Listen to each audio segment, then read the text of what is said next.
Teal deer. Captain Andy does not understand teal deer. Are we in any way even remotely surprised?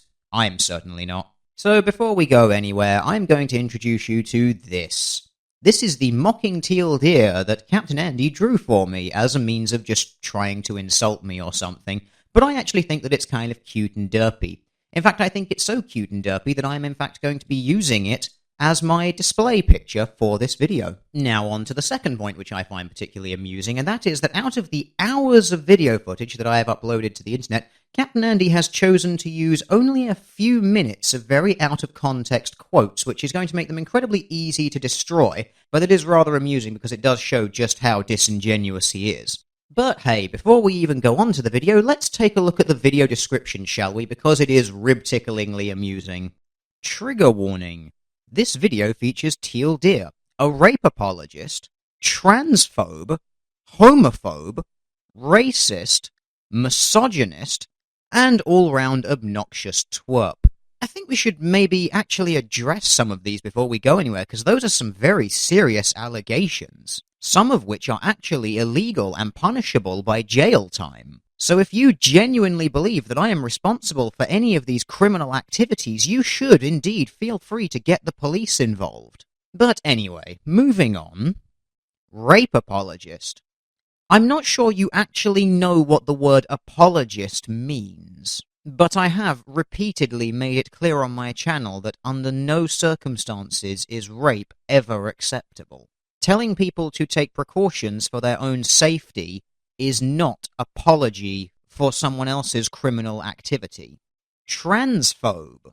Another hilarious and baseless accusation, because if I were truly transphobic and spreading transphobic messages, I would have no trans folk following me, subscribed to me, and interacting with me on my content. I also would never frequent any burlesque clubs that I do. As someone who does quite enjoy burlesque and alternative entertainment, I can tell you that because of the hypersexualized environment there, those sorts of clubs attract a rather large part of the trans community, and that I talk to and interact with those people as I would any other person. Now, obviously, I am not going to go into the personal details of my life and my interactions with those people, because, frankly, that is none of your business. However, I can quite safely assure you that I am anything but transphobic. Also, as a side note here for anyone who does enjoy any sort of burlesque or adult or alternative forms of entertainment, I highly recommend a performer by the name of Buck Angel, a trans male performer who puts on some exceptionally interesting stage shows, combining the arts of erotic dancing with the sorts of posing, display, and showmanship that you would expect from top-ranking bodybuilders, and was definitely one of the most interesting acts that I have ever seen performed on stage. But anyway, moving on to the next accusation. Homophobe. Yeah, once again, I really don't think you actually know anything about my sexual orientation or preferences, and are just throwing around baseless or downright incorrect accusations in an attempt to defame my character and get people who are watching your video to dislike me before they have even heard the content of what I have to say. You are quite literally encouraging your followers to judge a book by a cover of your own design, before they actually read the pages within. Racist. Another word that I don't think you actually know the meaning of. While I do believe that there are differences between the races, as is pretty much self-evident in the fact that we have different races, I do not believe that any of these differences makes any type of people inherently superior or inherently inferior to any other. However, I have this sneaking suspicion that you are using the social justice definition of racism, which is something to do with prejudice and power. And if that is the case, then you are making the assumption that I am white, to which I have only one response.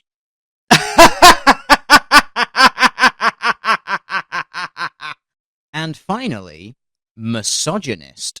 Again, another word that I really do not think you actually know the meaning of, because I do not hate women. I do not dislike women. I do not mistrust women, and I do not mistreat women. I dislike some people, some of whom happen to be women, but my dislike of them is based purely on the content of their character and not on the form of their genitals. But of course you are incapable of separating the two. So before you have even tried to address any of the points that I make, you have already made an appeal to the emotions of your audience, totally dishonestly forcing them to disregard what I am saying because you have made them form a preconceived notion about me, a preconceived and incorrect notion of your own design. But hey, if you can't actually logically refute someone, just go for character assassination, right? And now, finally, we will actually come to the video. I can only hope that this is where your desperate manipulation and intellectual dishonesty ends. Unfortunately, it's not. Let's do this. Hi everybody, yeah, this is a bit of a mashup video. Because refuting everything that I've said is too difficult for you, so you have to rely on a few out-of-context quotes. And never once shall you ever address any of the concrete numbers that I use. Addressing this user called Teal Deer. I really do feel like I'm internet famous. Who, I've got to say, is a thoroughly obnoxious human being. I would say is more obnoxious than Thunderfoot and Sargon put together. I think the obnoxiousness of these people gets worse the sort of further down we dig down the kind of misogynistic, anti-feminist pit, if you like. Still appealing to people's knee-jerk emotional reactions, I see. When are you actually going to make a concrete point here? Yeah, just to be clear, if you're watching this, Teal Deer, I am not interested in opening up a dialogue with you, okay? Because, like I said, you are a thoroughly obnoxious and disgusting human being. Well, if we're going to immediately shut down all sense of civil discourse and result immediately to ad hominems, then I have absolutely no interest in further dealing with you, you fat sack of drunken shit. I'm really just interested in addressing a number of things that you are wrong about. Because in your own channel description, you do openly admit that you use common sense, which is a term so vague it could mean anything, and Google search. And you seem to think Google search, this ability you have to Google things, somehow it gives you some kind of magic ability. You seem to think you have some kind of knowledge here that the whole of academia and that the whole of the rest of the world doesn't have. You seem to think they don't have access to Google either. So basically, you seem to think you know more than the whole of academia, the whole of feminism, and the whole of social justice in general, because you can Google things, and you continually use things like Google Dictionary and Wikipedia as though they are somehow academic sources. So again, you're doing this appeal to emotion nonsense, painting me out as this thoroughly unpleasant, uberly arrogant bastard that no one should like. And you're doing all of this with absolutely no sources, no evidence, anything of that nature. You are simply asserting these things. And you are doing this as a way to emotionally manipulate your audience to get them to side with you first. You have already set yourself up here as the good guy and set me up here as the bad guy, with no actual proof of those sorts of positions. I know that facts, logic, reason, and numbers are really hard for you, but try. Come on, you can do it. I believe in you. I believe that maybe you can do something other than simply try and defame someone's character. But hey, just for fun, and to prove you wrong using evidence, let's just pull out 3 of my videos at random and see how much I rely on Wikipedia. Right, yeah, no Wikipedia there. On to the next one. Yeah, no, there's no Wikipedia entries there. Oh no, wait, there we go. I found one where I have listed a Wikipedia source as a secondary source to an academically published peer-reviewed paper. So yeah, out of the dozens of sources used there, the only time I have used Wikipedia is to basically give a layman's explanation for a very complex psychological phenomenon. So yeah, evidence is fun. But anyway, moving on. You don't even really interpret a lot of these things very well either, which we shall get to. But here we go. So basically, I've just chopped up a few chunks from certain videos of his. Obviously, I can't cover everything, and I'm not willing to spend a huge amount of time on someone as repulsive as this. This is basically just you admitting that you can't actually be bothered to do anything properly. And it's also basically just an admission that you are going to be incredibly intellectually dishonest by just taking out odd snippets of things, giving them absolutely no context. But hey, given your track record of intentionally misleading people so far, I can honestly say that I'm not in any way even remotely surprised.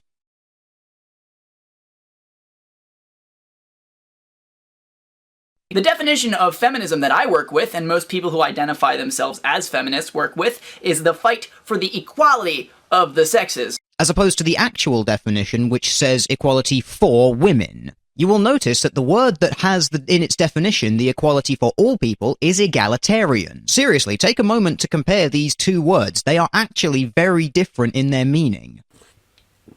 Okay, so you clearly don't understand what equality means. You seem to think somewhat it's possible to only fight for equality for women and not for men. That's very odd, okay? You do understand equality for women and equality for men are the same thing, right? They're the same thing, because if something's equal, something can't be equal on its own, it has to be equal to something else. Okay? I mean, do you get that? Do you understand if we have a glass that is half empty, right, and a glass that is half full, they're the same thing, okay? Do you understand that? There is no difference between something being half empty and half full. The only difference really is how we're perceiving it. You know, how we are perceiving this thing as being half empty or half full. That's what you don't seem to get. I don't know how I could explain that, you know. It's like 3 plus 2 is 5, okay? But what about 2 plus 3? That's what it sounds like when people say, what about equality for men? That's basically the question you're asking. It's nonsense. It's absolutely meaningless. But regarding egalitarianism, yeah, that's the next thing I want to come on to. Well, thank you for the most patronising explanation of what equality is that I've ever heard. Here's a shocker for you. I do know what the word equality means. Feminists are the ones who do not know what the word equality means, and I am now going to demonstrate this to you. So here's an article that I'm sure you must be familiar with by now from The Guardian, stating that young women are now earning more than men, and that this is in fact not sexist, but is just fair. In fact, you will notice that the terms they actually use here is that saying that the pay gap has shrunk to a record low, even though the gap is actually opening in the opposite direction. This is not equality. And this is also an issue that feminists have been strangely quiet about. But hey, why stop there when it comes to issues that feminists are surprisingly quiet about? Because men make up less than 10% of nursing jobs, and yet I have never heard a single feminist say that we need more male nurses. Or take the gender disparity in teaching, where some 80 to 90% of teachers are female, and yet I have never heard a single feminist ever raise their voice and say that we need more male teachers. And let's look at colleges and universities, where in some cases women outnumber men 2 to 1.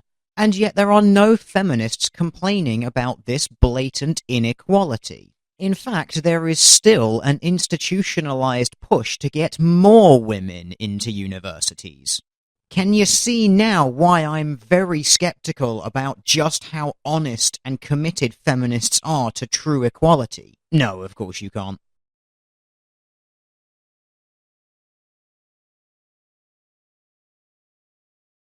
I think that feminism is both kick-ass and super important. Firstly, you would. Secondly, those definitions that you have up on the screen really do not accurately reflect feminism and are much more of an egalitarian sentiment. Now, the way people such as yourself, this whole breed of anti-feminist, anti-social justice kind of people seem to view egalitarianism, by the way, is not at all referenced in, let's have a look at the Stanford Encyclopedia of Egalitarian, philosophy.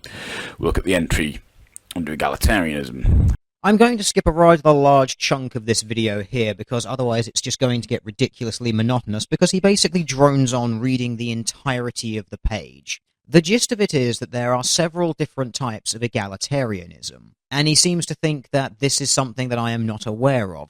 which is false, because I am aware of the fact that there are several different types of egalitarianism. The key parts of egalitarianism that I agree with is that all humans deserve equal respect and dignity regardless of their ethnicity, sexual orientation, biological sex, or gender. It's pretty much that simple. So the next 5 minutes that you spend rambling is more or less wasted, because all you're doing is reading off all of these different schools of egalitarianism, all of these different notions of what it could possibly be, and trying to put it as a sort of gotcha moment, which doesn't really actually work. Mostly because in none of my videos have I actually fully expressed my entire views of what I consider egalitarianism to be. So pulling out all of these other ideals and trying to say that I don't get it when I've never actually discussed it is kinda dumb. Also, it's really interesting that once again you've chosen to try and debate a philosophical, moral issue, which is always going to be a kind of nebulous and subjective thing, as opposed to trying to challenge me on something actually concrete like numbers and evidence. But I realize that you find numbers, evidence, and logic hard. So if you want to keep everything up in this fluffy realm of morality and philosophy in which there is no empirical right or wrong, that's absolutely fine. But you need to accept that all of those things are entirely subjective, and that it is therefore pretty much impossible for someone to either be empirically right or wrong.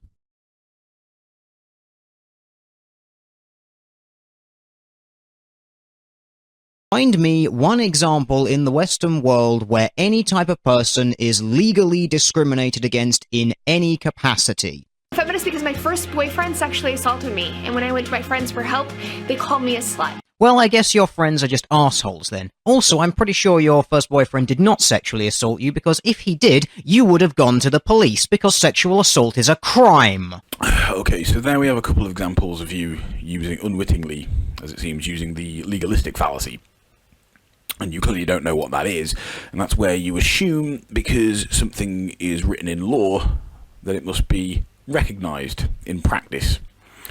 There's plenty of things that are written down in law that don't get recognised in practice. Okay, there's plenty of things that people should be being prosecuted for, but aren't.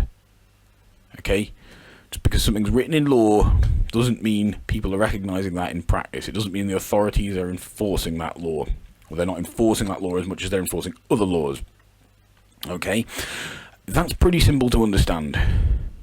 You know, I struggle to think of it, I struggle to imagine that you have never encountered any situation where you feel the authorities in question haven't enforced the rules in the way they should. Yeah, corruption is a thing. I am very well aware of that. I really don't get what it is that you're actually trying to prove here. Are you suggesting that I don't think people are capable of breaking the law? Because that's fucking retarded if that's the case. Are you implying that I think that our justice system is flawless? Because again, that's a retarded sentiment for you to be making. But I would like to take a moment here to point out that you don't seem to understand how laws come about. A law does not just come out of nowhere and then everyone follows it.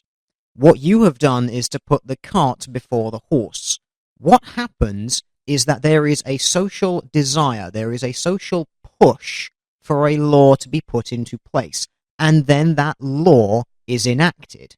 But once again, this is another point of you trying to snap out a sort of gotcha moment by implying I don't understand something, when all you've actually done is assert what you think my position is on something without you actually knowing what my position is on something.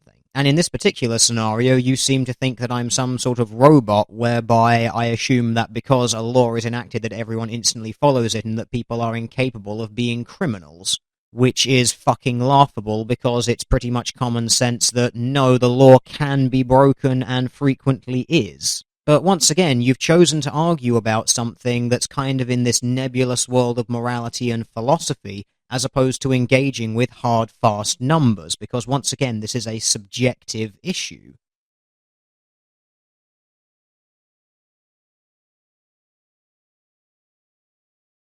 So the first study that you link to is not actually a study at all. It is in fact just the abstract of the study. Well, yeah, what do you expect her to link to? Okay, I mean, the abstract is a way of getting you into the article. That's the first thing you usually see when you read an article. Okay, the idea is it gives you a brief summary, and then you go on to read the full article, which you might have to pay for, I'm afraid, because, you know, academics don't work for free. But it's quite ridiculous of you to not understand this. Yes, it's a bit like saying, opening a book and saying, this is just the introduction, this isn't the rest of the book. In this particular example, I was pointing out that she linked to an abstract for a study while quoting numbers within that study. What would have made considerably more sense would have been to actually link to the numbers. Also, you take this point incredibly out of context because in the next 5 minutes of that same video, I actually look at the second source that she offers for those statistics, and that second source actually debunks the first anyway. And you know how it does that? Because the second source actually provides the numbers. Also, can I point out that you clearly do not understand how academic writing works because an abstract is not an introduction. The key difference between the two being that an introduction is just kind of a build-up to the content, whereas an abstract is kind of a brief overview of the entirety of the content. You may wish to learn this very important difference. It could save your life. So this is another point of yours where you haven't actually proved anything, you've just relied on massively misrepresenting something that I've said by taking it out of context. The disingenuousness train keeps rolling! And let's not forget that sneaky little pay gap. You mean that non-existent one? Find us a peer-reviewed article by a proper economist that confirms that the pay gap is a myth. Well, if we're going for a context thing here, why don't we ask Lacey Green to provide an academic peer-reviewed paper that proves that it actually does exist? Or better yet, why don't you provide an academic peer-reviewed paper that proves that the pay gap does exist? I, on the other hand, in the box beneath this video, will link to several articles proving that it doesn't exist, and will also include a link to the feminist academic author Christina Hoff Sommers, who also says that it doesn't exist. So I will be providing several sources showing you that it doesn't exist, while in the context of this video, Lacey Green and yourself will merely be asserting that it does.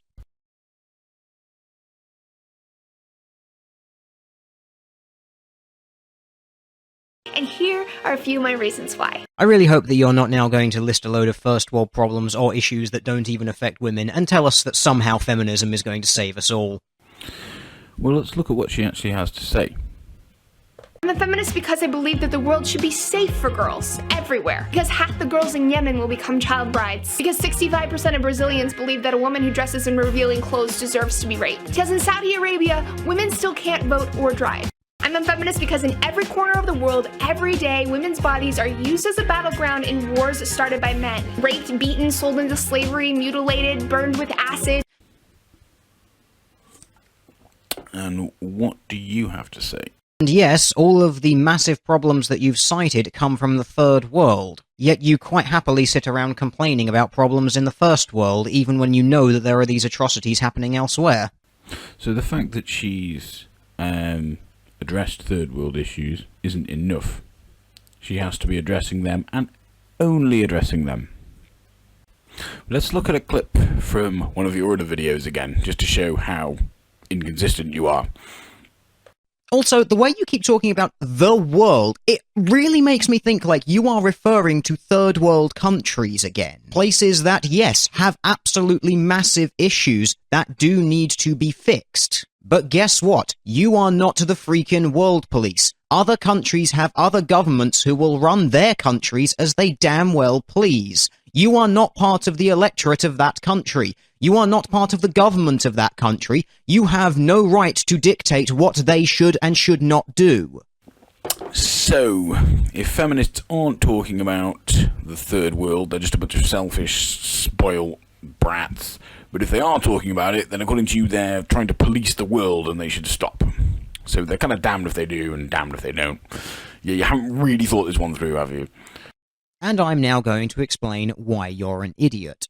My issue that I take with this is that feminists use examples of third world problems to state that women everywhere are being oppressed. They then go on to make stupid claims such as the worse than fallacy, whereby they like to state things like being raped and then stoned to death for being raped is in some way equitable to a woman being the victim of manspreading. It is the use of other people's suffering to push their own agenda that I find objectionable. At no point do I say that they are not allowed to spread awareness of issues that people face in developing countries. When I tell them that they are not allowed to police the world, I mean just that.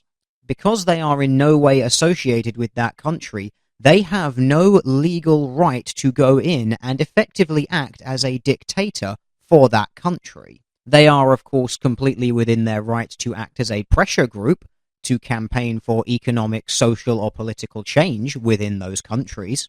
But the mistake that you have made here is trying to equate two separate issues to being the same thing when they are not. So my issue is that feminists will point to the plight of third world women and use that to attempt to shame men in the first world into giving the women in the first world more power, control, and freedom, which the first world feminists will then not use in any capacity to try and change anything elsewhere. But this might have something to do with the fact that feminism doesn't actually have a foreign policy. Unless you count Sweden, in which case their entire feminist foreign policy is more feminism within their own country, because that will somehow affect other places or something.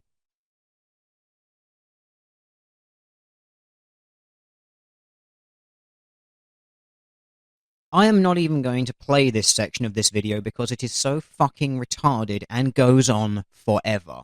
But to keep it short, you seem to be implying that I don't think that people can have certain advantages in society while also suffering from certain disadvantages, which is fucking retarded, because that is common sense that that is the case. But what that does not mean is that that person is oppressing others or being oppressed. And you basically spend the next 5 minutes constantly shouting about your theory, note the keyword theory, while providing absolutely no evidence that it is true, which is why it is called intersectionality theory. There are no concrete numbers or evidence backing up any of its claims. It is quite literally a feminist theory that asserts that people are always oppressing or being oppressed somehow. But hey, I'm sure you've provided loads of sources and evidence that prove that intersectionality theory is true. Oh. And yeah, pregnancy and birth are hard, but you know what? They're getting easier because as soon as a woman gets into any pain, they stick her on morphine! Also, cesarean sections are a thing. Okay, I'm going to read you some information from the NHS website about morphine. Okay, family planning and pregnancy.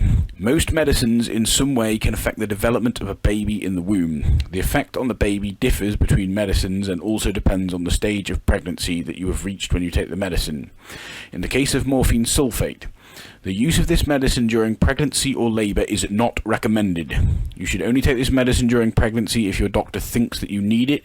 If you take this medicine for long periods of time, or if it is taken repeatedly during your pregnancy, your baby may have some problems after birth. You need to discuss your specific circumstances with your doctor to weigh up the overall risks and benefits of taking this medicine. You and your doctor can make a decision about whether you are going to take this medicine during pregnancy. If the decision is that you should not have morphine sulfate, then you should discuss whether there is an alternative medicine that you should take during pregnancy.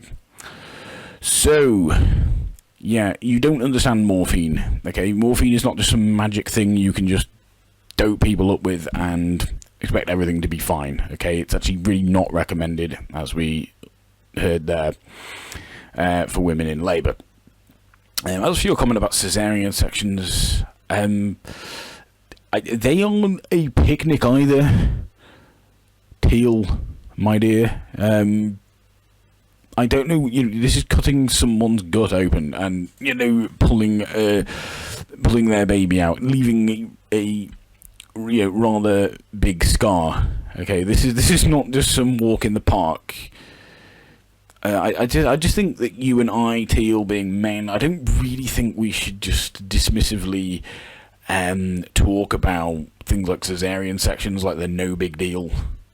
Oh, this is actually kind of painful that I'm going to have to explain this to you, but I'm going to have to, aren't I? Okay.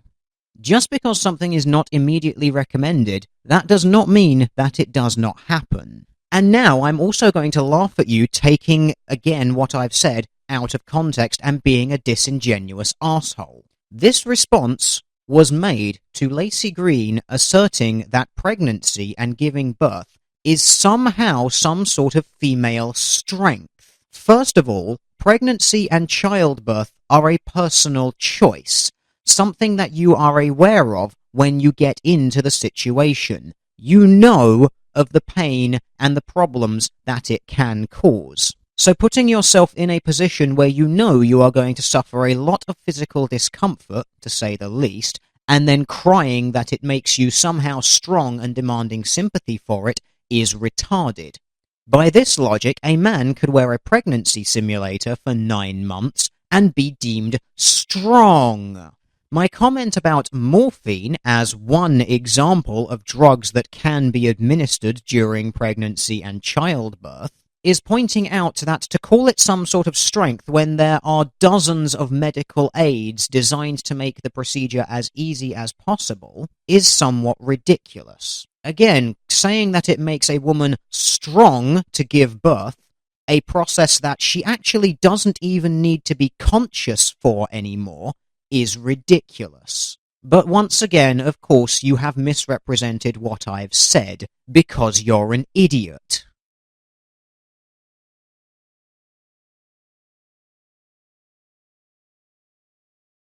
A third of people in the UK believe that a woman is partially or totally responsible for her own rape if she was flirting.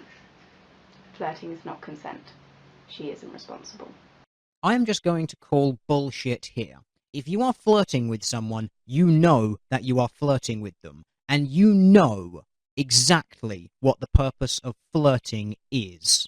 While that doesn't excuse rape, it still very heavily implies consent. But don't just take my word for it. Here is the opinion of Camille Paglia, a notable feminist author.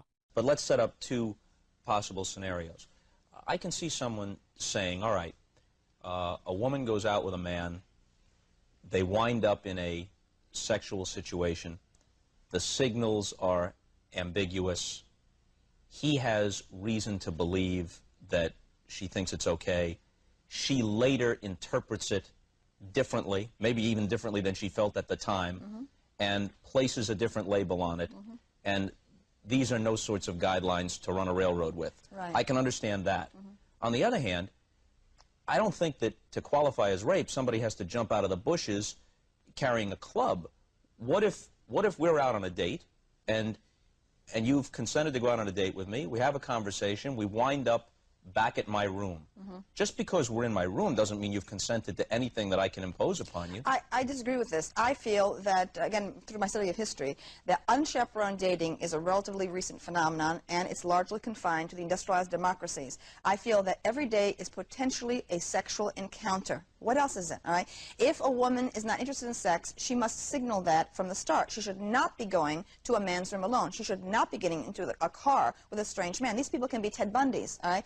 Look, we have to go back to the fact that it was my generation, the 60s generation, that broke all the rules. When I was in high school in the early 60s, we were protected as young women. We were expected to be virgins. Only tramps went to bed with the young guys, right? Now, in college, we're the ones who said to the campuses, get out of our sex lives. We were imprisoned in all-women dorms. We had to be in 11 o'clock at night and sign in. We said, let us make our own mistakes. They said, it is dangerous. You will be raped. We said, the price of freedom is risking rape. Now, what's happened today is that young women have inherited the freedoms that my generation won, but they do not realize that with that freedom come risks and responsibilities.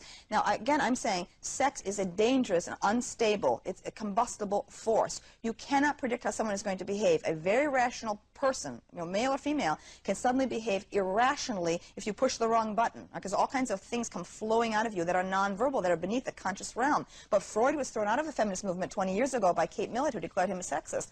So what I'm saying is that we're not even aware of things which can suddenly erupt up. All right, things can lead. I mean, gay men have known for centuries that the price of sex can be death. Gay men, since the time of ancient Rome, were going down to the docks, into the alleyways, and ending up beaten up and dead. All right, what is this sentimentality that the glorious Steinem wing of feminism has created around the issue of sex? It's supposed to be completely this totally risk-free cotton candy thing. Everything is wonderful, and the slightest thing that's disturbing or abusive is somehow, it's always coming from men. Men are generating it. I am saying women are giving signals, nonverbal signals that they're not aware of. Okay, if a girl goes to a fraternity party dressed like Madonna, is drinking 11 tequilas, and goes up to a man's room, she is communicating below the level of language. I'm sorry, it does not do any good to say no always means no. Now I'm saying no.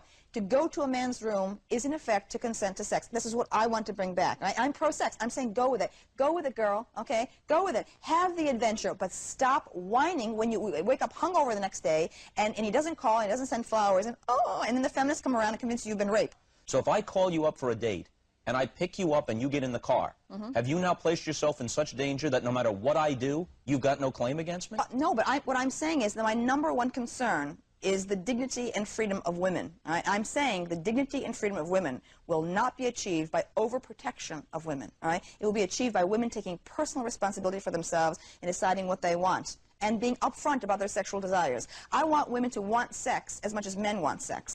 That is what a feminist looks like, ladies. Yeah, I don't really care if Camille Paglia calls herself a feminist any more than I give a shit if Christina Hoff Sommers calls herself a feminist. Okay, it's of no concern of mine.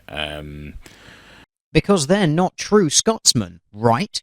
Because their beliefs don't align with what your beliefs of what a feminist is. Because you are, of course, the sole arbiter of who and who is not a feminist. What she is someone with some ridiculous, completely incompatible philosophical and political views, and yeah, I just don't give a shit about them. I don't know how to explain to you how wrong you are here. I think if you can't understand consent on such an obvious level, I don't think any amount of explaining this can do you. If you think going to someone's hotel room, just going to their room constitutes consent, unwithdrawable consent, I don't know how I could possibly correct you on that. If you can't understand that yourself, I don't know what amount of explanation on my part or the part of anyone else could possibly do any good. I find this utterly staggering. I find this completely ridiculous. And sometimes it is worth having discussions about this kind of thing. It is worth sometimes getting into discussions about the nuances of consent, or sex as an issue and rape as an issue. I just do not think you are one of those people. I think if you cannot understand consent on such a basic and obvious level, by whatever stage you are in your life, I don't know how old you are or whatever, but I can honestly tell you at no stage of my life, not when I was in my teens or when I was in my 20s or now in my 30s, have I ever thought what you think now. I have never, this long before I ever had any interest in feminism or knew what feminism was about, have I ever thought that because someone goes to someone's hotel room that constitutes consent to sex. I mean, does this work? This is probably the best thing I can do. I'll use an analogy, because I know people such as yourself love analogies. I mean, does this work the other way around? Teal, dear, if you go to someone's hotel room, you go to some guy's hotel room, and he decides he wants to fuck you up the ass, even though you don't want him to. I mean, does that not rape? Is that consensual? In your opinion, is that consensual sex? Or is there a different rule that applies to you? Okay, this explanation is going to be very long, and it's probably going to hurt your brain because you don't seem to understand how social interaction works. Also, I'd like to point out something rather amusing in what you've just said regarding your fucking up the ass quote. You said it with such horrendous disdain that it's actually quite amusing. But I mean, you clearly think I'm a homophobe and that's going to elicit some sort of negative response from me when it's not. But it does make me feel like you possibly harbour some homophobic views of your own. But that's very much by the by. Let's get into the meat of the issue, shall we? The problem that you are making here is that you are asserting that going to a hotel room with someone is an activity done in isolation, and that nothing else that happens around it has any bearing on that activity. You seem to have totally missed out this concept of social escalation in regards to interacting with people.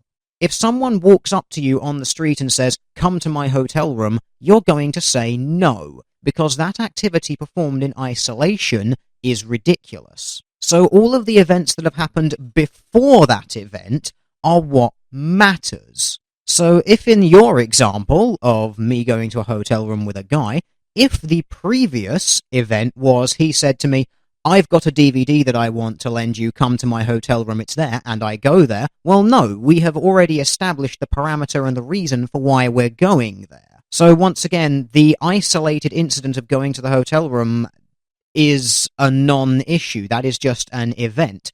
The precursor events are what has defined why we've gone there. So now let's set up a different precursor example. Let's say that this guy and I have gone out for dinner, had some drinks, gone out to a different bar, and we've spent the entire evening flirting with each other. We've gone out, we've done the hand-holding, we've done the hugging, we've done the kissing bit, and all of that sort of stuff, yeah?